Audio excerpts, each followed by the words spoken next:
बताइए सुमित जी, क्या ध्यान क्या रुझान ब्रोकरेजेस का स्टेट बैंक ऑफ इंडिया पर?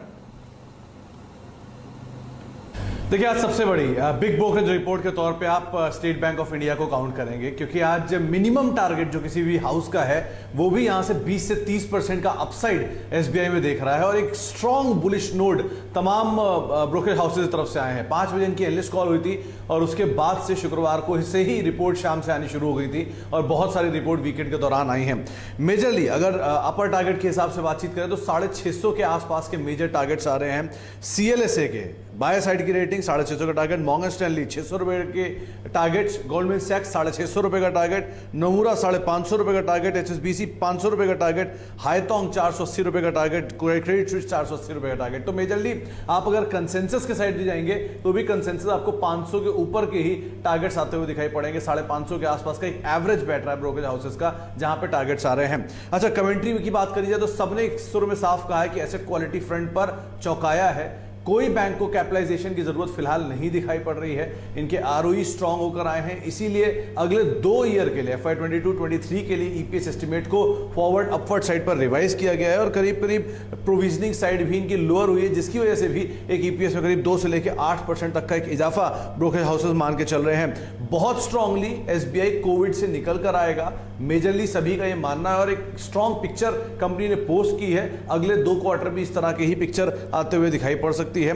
और एक पॉजिटिव सरप्राइज एसेट क्वालिटी के फ्रंट पे सभी को ही आता हुआ दिखाई पड़ा है। मेजरली सबको ही इसने अपबीट किया है एनपीए के फ्रंट पर या प्रोविजनिंग के फ्रंट पर, तो इसी लिहाज से सबके अपवर्ड टारगेट्स हैं, बाय साइड की रेटिंग है और मेजर एवरेज कंसेंसस जो है वो 500, 550 रुपए, 550 रुपए के आसपास आता हुआ दिखाई पड़ रहा है।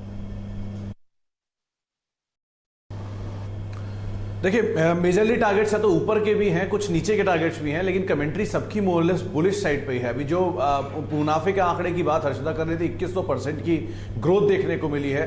1900-1950% के आसपास ही ग्रोथ का अनुमान बाजार लगा के चल रहा था, उसके सामने 2100% के आसपास ही ग्रोथ आई है, लो बेस की वजह से भी। ब्रोकर्स के लिहाज से इन्वेस्टेक की एक रिपोर्ट है, करीब 850 रुपए का टारगेट आ रहा है।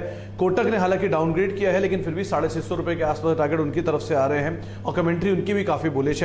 मेजरली सबने ये बात साफ की है कि जो स्टील के मार्जिन है वो काफी स्ट्रांग है। स्टील के प्राइसेस हाइक होने की वजह से जो मार्जिन है वो और इंटैक्ट है। रियलाइजेशन फ्रंट पे भी थोड़ा इंप्रूवमेंट आता हुआ दिखाई पड़ा है। ऑपरेशनल फ्रंट पे एक स्ट्रांग बीट देखने को मिला है, जो कि फर्दर इनकी केपेक्स साइकिल को और मजबूत गोइंग फॉरवर्ड होता हुआ देख रहा है। उसके अलावा डेट वाला पार्ट, जिसके भी हर्षिता बात भी कर रही थी, उसका रिडक्शन होना कंपनी के मार्जिन को फर्दर बूस्ट कर सकता है और गोइंग फॉरवर्ड इसका ट्रेजेक्टरी या ट्रेंड जो है वो आगे भी कंटिन्यू रह सकता है। इसीलिए मेजरली सबने अपनी तरफ से टारगेट्स मोर लेस बढ़ाए हैं। जो एक एवरेज कंसेंसस टारगेट आ रहा है वो करीब करीब 700 रुपए के आसपास देखने को मिल सकता है। ब्रोकरेज हाउस की रिपोर्ट भी है, लगे वो भी बात कर लेते हैं। मेजरली यूनाइटेड स्पिरिट्स के नंबर्स को लेकर ब्रोकरेज हाउसेज एक अच्छा अपबीट मान रहे हैं। हालांकि रेटिंग्स रिवाइज नहीं हुई है। जेपी मॉर्गन की एक रेटिंग न्यूट्रल है, टारगेट करीब 650 रुपए के आसपास के, और मैक्वेरी की अंडर परफॉर्म रेटिंग है, 460 रुपए के आसपास के टारगेट इनकी तरफ से भी हैं। मार्जिन जो है उसको इंप्रूवमेंट, क्योंकि एड स्पेंडिंग कम की गई है, एडवर्टीजमेंट प्रमोशन के ऊपर थोड़ा सा इंपैक्ट कम किया गया है, तो इसकी वजह से मार्जिन थोड़े बेटर होते हुए दिखाई पड़ रहे हैं और जो कंपनी के रेवेन्यूज है वो इनलाइन ही बोले जा रहे हैं। हालांकि गोइंग फॉरवर्ड ये माना जा रहा है कि जैसे जैसे अनलॉक का फेज बढ़ेगा वैसे वैसे सिचुएशन इनकी फेवर में आते हुए दिखाई पड़ेगी और नंबर यहां से बेटर होते हुए दिखाई पड़ेंगे। नियर टर्म थोड़ा सा इंपैक्ट रहेगा Q1 में, लेकिन सेकंड हाफ तक Q1 की और चीजें बेटर होने का अनुमान लगाया जा रहा है और एक स्ट्रैटेजिक रिव्यू के ऊपर भी चर्चा हो रही है। कंपनी रिसेंटली उन्होंने कुछ अनाउंस भी किया था पॉपुलर ब्रांड्स को लेके अपने, तो ये कुछ चीजें हैं जिसको मार्केट कीनली वॉच करा, लेकिन कंसेंसस टारगेट यहां पर भी 550 प्लस ही देखने को मिल रहे हैं। अच्छा, ब्रोकर्स जो कंटेनर कॉर्प के ऊपर आए हैं वहां पर मेजरली उन्होंने बाय साइड पे ही रेटिंग रखी है। जेफरीज की रिपोर्ट है, बाय साइड पर 700 रुपए का टारगेट है और मैक्वेरी की एक आउट परफॉर्म रेटिंग है, करीब करीब 685 रुपए के टारगेट उनकी तरफ से भी आ रहे हैं। उन्होंने ये बात साफ की है कि हाँ, 2-3 चीजें हैं जो कि केविट के तौर पर आप देख सकते हैं। पहला, इंप्लॉय कॉस्ट थोड़ा सा ज्यादा है, उसका एक इंपैक्ट देखने को मिला। दूसरा, रेलवे से जो इनके पैसे आने हैं या फिर जो भी इनके रेवेन्यूज होते हैं वहां पे एक स्लगिश सा आंकड़ा आता हुआ दिखाई पड़ रहा है, तो वो एक चीज है। और उसके अलावा नॉन करंट प्रोविजनिंग का आंकड़ा थोड़ा बढ़ के आया, तो बाकी चीजें इनकी बेटर साइड पर हैं। इसीलिए कंटेनर कॉर्प के नंबर्स में ब्रोकरेज हाउसेस का पॉजिटिव व्यू है और करीब करीब 700 रुपए के आसपास के टारगेट्स देखने को मिल रहे हैं।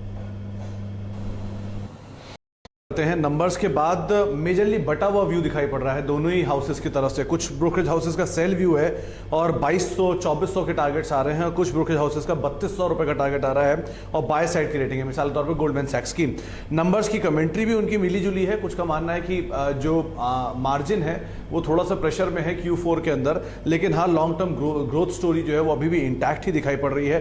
कंसेंसस अर्निंग के अंदर लिटिल अपटिक की बातचीत यहां पर है और सबने बात साफ की जो कोविड की वॉल्यूम है वो सरप्राइज कर रहे हैं। रेस्ट ऑफ इंडिया का किस तरह का प्रदर्शन गोइंग फॉरवर्ड आता हुआ दिखाई पड़ता है वो एक क्रूशियल पार्ट रहेगा और वहां से इंप्रूवमेंट की ही बातचीत हो रही है, लेकिन वैल्यूएशन थोड़े से स्ट्रेस्ड है क्योंकि ऑलरेडी ये काफी हद तक तेजी दिखा चुका है। तो आप कंसेंसस टारगेट मान के चलिए कि इन्हीं भाव के आसपास ही देखने को मिल रहे हैं।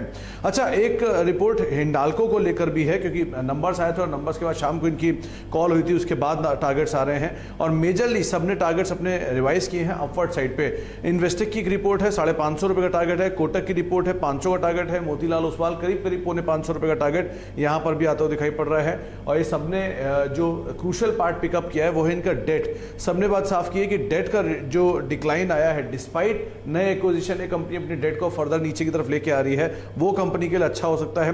राइजिंग कॉस्ट के बावजूद कंपनी के नंबर्स ठीक ठाक देखने को मिले हैं और एबिटा जो है FY22 का वो 10 साल में हाईएस्ट एबिटा पर टन जो है वो 10 साल में हाईएस्ट आया। तो ये एक बेहतर चीज है, ऑपरेशनल बीट है, लेकिन हाँ थोड़ा सा हेजिंग का एक इंपैक्ट कंपनी के नंबर से जरूर आता हुआ दिखाई पड़ा है।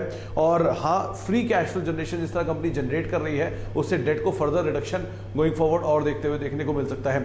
आज भले मेटल्स किस तरह से परफॉर्म करें, लेकिन मेजरली ब्रोकरेज हाउसेस यही मानते हैं कि हिंडाल्को के नंबर बेहतर है और उसके बाद उनके टारगेट्स पे अपवर्ड साइड पे आते हुए दिखाई पड़े हैं।